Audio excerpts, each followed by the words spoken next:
La condamnation de mon reportage historique L'honneur perdu de la Suisse montre que même un pays démocratique peut pratiquer la censure. Pour cela, il suffit que quelques critères soient réunis, un débat passionné dans le public ou que le pays se sente attaqué sur des thèmes très émotionnels. Ces conditions étaient réunies dans le cadre de la crise des fonds juifs en déshérence. Le reportage était basé sur des sources très sérieuses. Il faisait appel aux meilleurs historiens sur la question des rapports de la Suisse avec l'Allemagne pendant la Deuxième Guerre mondiale.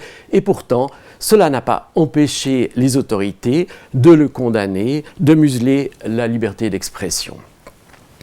Et au passage, il faut aussi signaler qu'ils ont gravement atteint à ma réputation journalistique puisqu'ils me faisaient passer pour un manipulateur.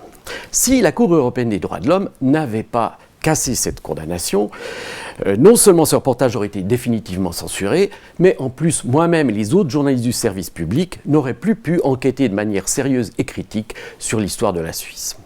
Je ne sais pas, c'est quand même un comble qu'il faille répéter ici que le rôle de la presse est d'exercer malgré tout un contre-pouvoir sur les instances politiques ou administratives qui ne sont évidemment pas à l'abri d'un péché, d'abus, etc.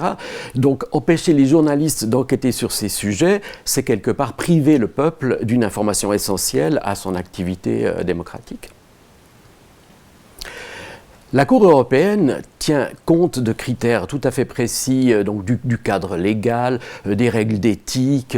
Elle tient compte de tout cela. Elle tient même compte de la proportionnalité de la sanction.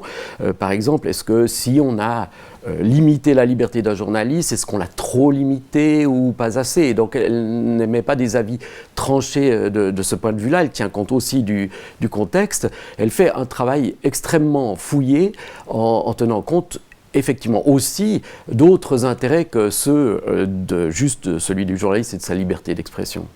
En fait, l'utilité de la Cour européenne des droits de l'homme par rapport à la Suisse, c'est juste de s'assurer que justement quand le contexte est très émotionnel, il y a un regard extérieur qui est capable de resituer les choses dans un contexte, je dirais, plus raisonné et plus raisonnable. Le nombre de cas qui ont été soumis en matière de liberté de la presse à la Cour européenne des droits de l'homme montre que ce n'est pas quand même tout à fait inhabituel qu'on atteinte à la liberté d'expression dans notre pays.